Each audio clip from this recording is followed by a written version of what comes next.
Sri Dadasaheb Idate.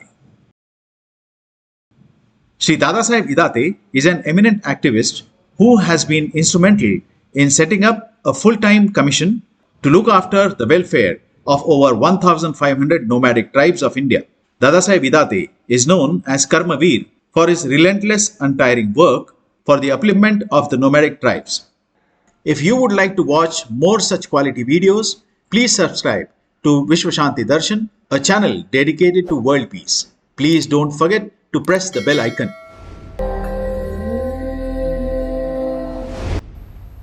तत्वज्ञानाची चर्चा सार्वत्रिक आहे. कुठल्याही महापुरुषाचे तत्वज्ञान आपण वाचायला गेलो की 3 मुद्दे आपल्याला वाचावे लागतातच. असा विचार करणारा हा समाज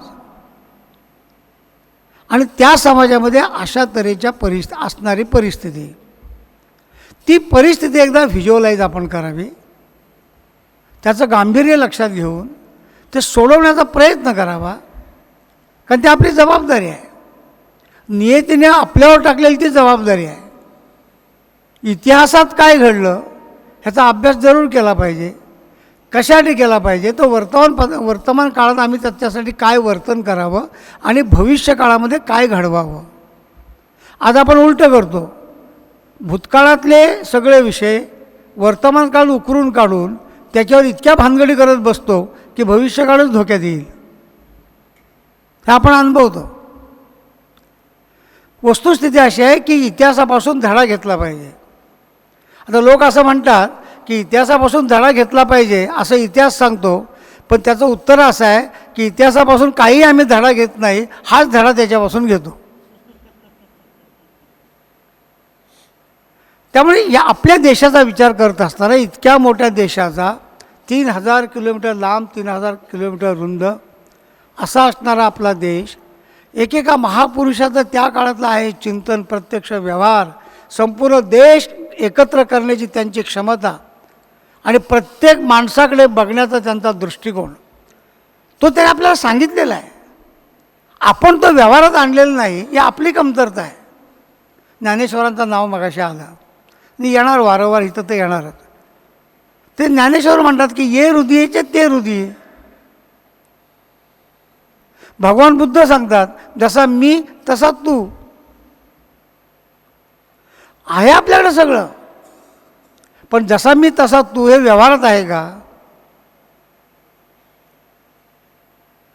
आणि मोठमोठ्या ठिकाणी जिथे धार्मिक कार्यक्रम चालतात, जिथे मोठमोठे फिलॉसॉफिकल कार्यक्रम चालतात, तिथेसुद्धा अनेक वेळा असं होतं की तिथेसुद्धा आपल्याला एकात्मता, एकता, समरसता, त्यांच्यामध्ये परस्पर संबंध हे ठीक आहेत असं दिसत नाही.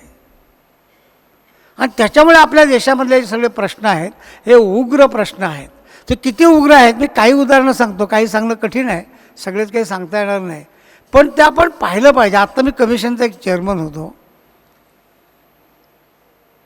स्वाभाविकपणे फिरलो सगळ्या देशभर, 36च्या 36 राज्यामध्ये प्रवास केला. सगळ्या गव्हर्नमेंटच्या चीफ सेक्रेटरीजना, त्यांची मशिनरी, त्यांना सगळ्यांना भेटलो. सगळ्या शक्य असेल तिथे मुख्यमंत्री, समाज कल्याणचे मंत्री, राज्यपाल, राष्ट्रपतींनासुद्धा मी भेटून या विषयासंबंधात चर्चा केली. सगळ्या आपल्या संशोधन संस्था आहेत तिथे जाऊन त्यांच्याशी चर्चा केली. आणि ज्यावेळी एक विदारक दृश्य आपल्यासमोर येतं की एखाद्या राज्यामध्ये आपण गेलं आणि त्यांना म्हटलं की बाबा अशा अशी एक स्थिती तुमच्या राज्याची आहे, तर आमच्या राज्याची स्थिती नाहीच आहे म्हणतात. पहिली गोष्ट असं नाहीच आमच्या राज्यात.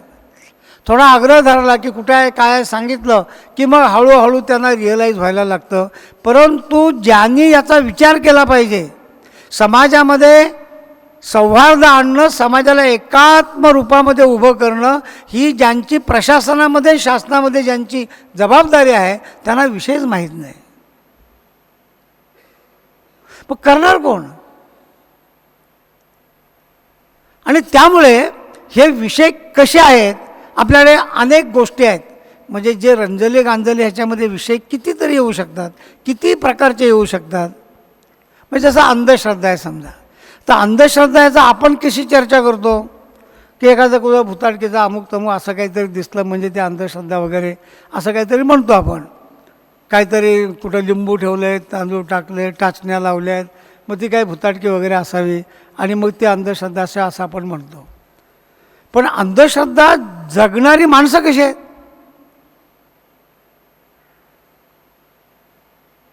मी इथे अन्सरवाड्यामध्ये गेलो होतो, तर तिथे एक चांगला एक प्रकल्प चालतो गोपाळ समाजाचा. 20 वर्षापूर्वी मी तिथे गेलो होतो.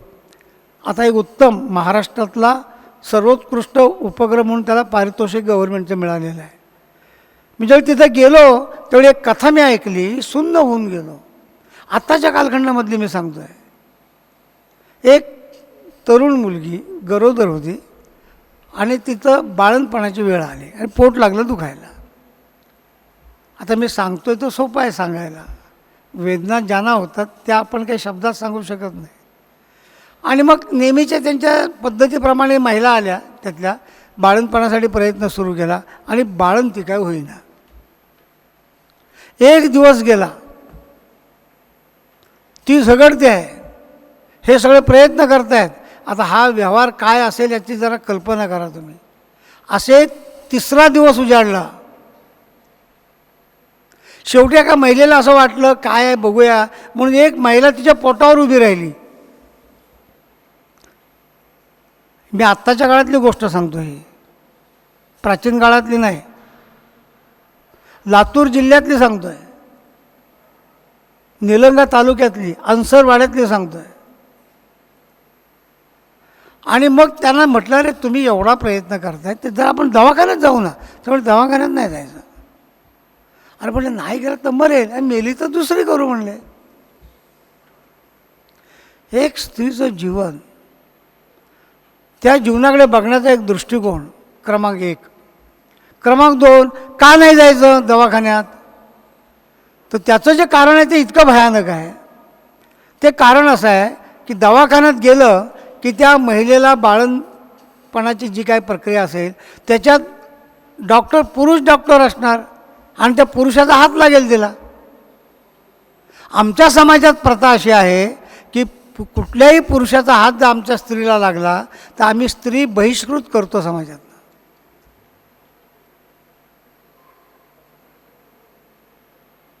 मग कशी त्याची एक समज काढली, तिला दवाखान्यात नेली.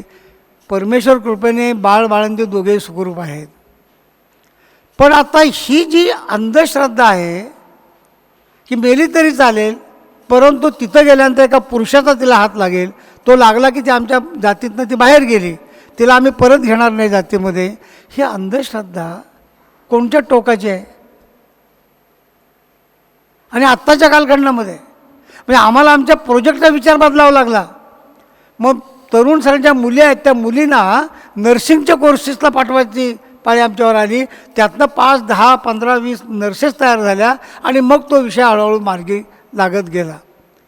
सोल्युशन प्रत्येक ठिकाणी आहे, पण मुळामध्ये आहे काय स्थिती? ही जर स्थिती आपण लक्षात घेतली नाही, म्हणजे आम्ही ज्यावेळी प्रत्यक्ष कामाला सुरुवात केली त्यावेळी एक विदारक असं एक घटना पाहिली आम्ही. घटना काय होती की आता यांच्या हाताला काहीतरी काम दिलं पाहिजे.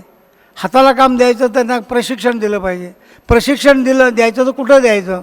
तर मग पुण्यामध्ये आगा खान पॅलेसमध्ये त्याचं प्रशिक्षणाची व्यवस्था आहे, मग तिथे पाठवायचं. मग तिथे पाठवायचं चालेल. मग प्रश्न आला किती दिवस पाठवायचं? तर 6 महिने. 6 महिने आम्ही नाही पाठवणार. का? आमच्या घरातली स्त्री, आमच्या समाजातली स्त्री 3 दिवसापेक्षा आधी जर घराच्या बाहेर राहिली तर तिला आम्ही परत आमच्या समाजात घेत नाही. आपल्याला परिवर्तन घडवायचं आहे आणि परिवर्तन करण्यासाठी परिस्थिती काय आहे ती तर समजून घेतली पाहिजे. मग तिथे बसलो, मॅरेथॉन बॅटऱ्या झाल्या. मग त्यांना हे समजावून सांगितलं असं करावंच लागेल, नाही तर आपल्यात बदल होणार नाही. मग एकदा तयार झाले. तयार झाल्यानंतर म्हणले निघताना, पण माझ्याबरोबर कोण? मी एकटी कशी जाऊ तिथे? तर आमचा तिथे एक कार्यकर्ता आहे नरसिंग झरे म्हणून, अगेन्स्ट ऑल ऑड्स म्हणून त्याचं एक चरित्र प्रसिद्ध झालं. तरुण कार्यकर्ता आहे. नुकतंच त्याचं 4-8 दिवसापूर्वी लग्न झालं होतं. आता हिच्याबरोबर पाठवायचं कोण? मग तो म्हटला माझ्या पत्नीला घेऊन जा. 8 दिवस लग्न झालेला मुलगा 6 महिने आपली पत्नी ह्या एका केवळ प्रकल्पामध्ये काय आपल्याला बदल घडवायचा आहे त्यासाठी बरोबर पाठवतो. त्यावेळी त्याला उत्तरं मिळतात. प्रश्न तर आहेत, ते राहणार पण आहेत, सोडवावे पण लागतील. आणि मग त्या सोडवण्याच्या प्रक्रियामध्ये या पद्धतीने आपल्याला त्याचा विचार करावा लागेल. समाज जगतो कसा, वागतो कसा, आम्ही त्यांच्याकडे बघतो कसे.